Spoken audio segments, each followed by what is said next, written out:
I am 65 years old. This is not something I learned young. I learned it slowly, painfully over decades. Some lessons don't arrive with noise. They arrive quietly, after everyone has left, when you are finally honest with yourself. My name is Lisa. In 2023, I wake up alone. I've been waking up alone for many years now, even when I was still married.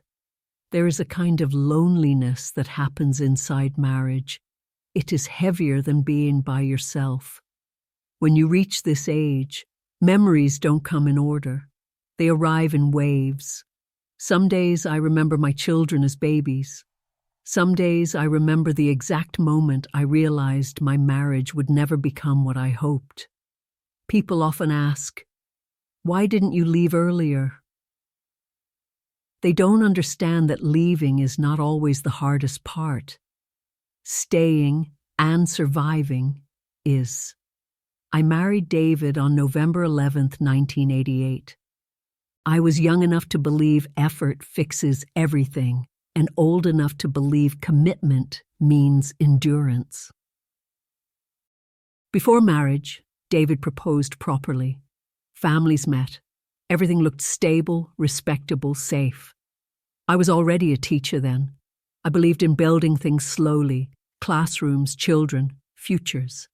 After the wedding, I moved to a village house, a large villa surrounded by land, traditions, and unspoken rules. I thought marriage would turn that place into a home, but it never did. From the beginning, David did not work the way a husband should. Not laziness, avoidance, responsibility made him uncomfortable. When I questioned it quietly without drama, my in-laws asked me to leave the village house. There was no argument, just distance. I returned to the city. Because I had been teaching even before marriage, I did what I knew how to do. I opened a small school. It wasn't ambition. It was survival. David and I lived in the city then, and together we built that school so we could cover daily expenses. But emotional partnership never existed there. From the first days of marriage, David was unfaithful. I didn't hear it from others. I lived it. Like many women, I convinced myself this was temporary. I told myself men settle down. I told myself marriage matures people. 1 year after our wedding in 1989, my first child was born. I held that baby and believed something inside David would change. But it didn't. David spent more time with his parents in the village than with me in the city. I was building a school from nothing. He was building distance. My mother became my backbone. She helped me raise my child while I worked long days and struggling for work. Without her, my life would have collapsed. 3 years into marriage, I gave birth to 2 baby boys. I was exhausted, emotionally empty, but determined. By then, David had already started saying something that still echoes in my ears. I will get married again. Not in anger, not in conflict, just fact. He said he needed another wife for the village house. I listened, and I kept going. After 8 years of marriage, around 1996, I gave birth to my daughter. By then, David had secured a permanent job. We still lived separately, him mostly in the village, me in the city. He visited once every 15 days, sometimes once a month. Distance slowly turned into habit. Silence became normal. Sometime he said when he would retire from his permanent job and move to the city, but he never did. As my marriage weakened, my work grew stronger. The school expanded, not easily. There were nights I cried alone, questioning everything. But children came. Parents trusted me. Teachers stayed because I paid them on time, even when it meant sacrificing my own comfort. I taught children for free when their parents had nothing. I wasn't trying to be noble. I knew what it felt like to struggle. David continued talking about a second marriage. In 2013, he did it. Not for love, for convenience, for the village house. That year, something inside me finally stopped asking why. I did not file for divorce. Not because I was weak, but because at that stage of life, paperwork couldn't give me peace. I chose separation. After nearly 30 years of marriage, we lived completely apart. We remained legally married, emotionally finished. The only connection between us was our 3 children. He settled permanently in the village. I stayed with my work, my routine, my children. There was no intimacy, no emotional exchange. We spoke only when necessary, about children, logistics, responsibilities. Nothing more. People believe staying married means compromise. Sometimes it means choosing peace without explanation. Marriage is not life itself. It is only one chapter. If staying together destroys your peace, walking alone becomes survival. I earned my own living. I didn't need protection that came with pain. I didn't seek another marriage. Romance had already taken enough from me. My purpose was clear: raise my children with stability. David had no children from his second marriage. I had 3 futures depending on me. I never poisoned my children against their father.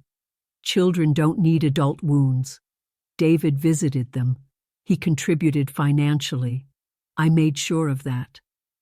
But love, steady, daily love, came from me. I gave them education, confidence, direction. Today, all 3 are married, settled, and independent. They are not broken because their father was distant. They are whole because someone stayed present. Over time, being alone stopped frightening me. I stopped justifying my choices. Every morning, even now, I wake up with purpose. I go to my school, I teach, I manage. I still offer free education to children who need it. People don't introduce me as someone's wife. They call me Principal Lisa.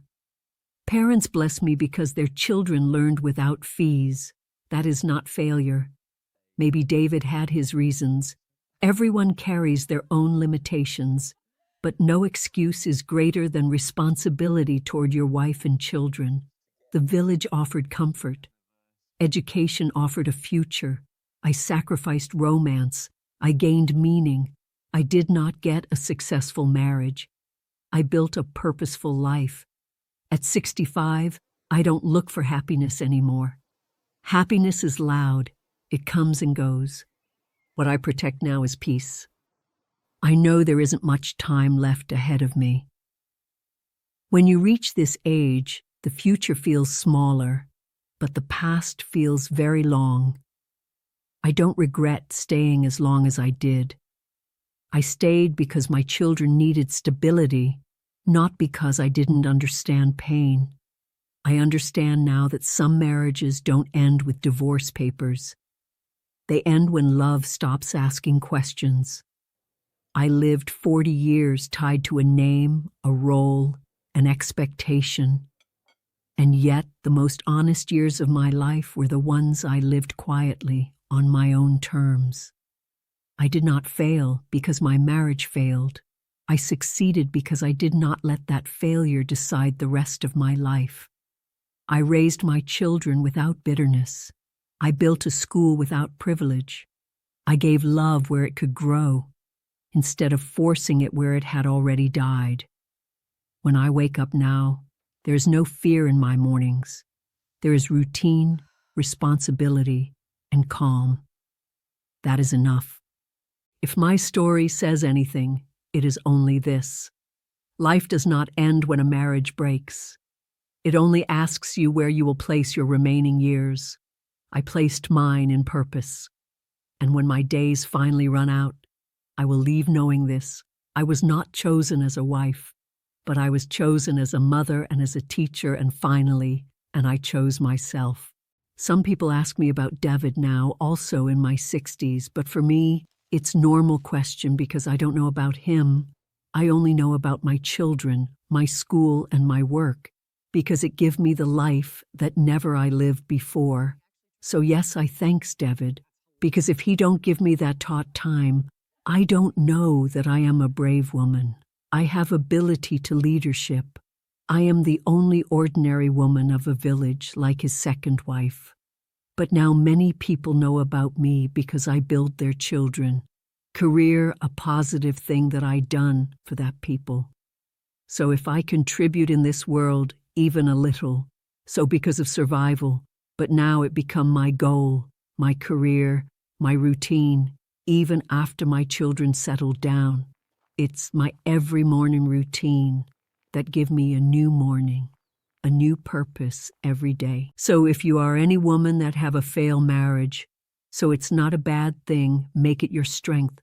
Because marriage failure is not identify your character.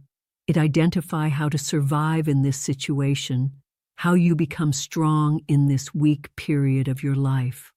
So please don't overcome anything on you, because you are the only one who knows your worth, and make yourself a better person.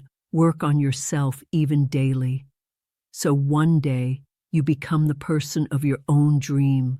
So any person don't ruin you and your personality. If marriage not work, so it's not the end of your life, maybe it's the beginning of your life like me. So you become a better person of yourself that know how to survive right in this world. If this story touched you, subscribe to the channel. If you want to share your own story, the link is in the description. Your story may be next. Also comment below if you like my story because it's real. Thank you so much.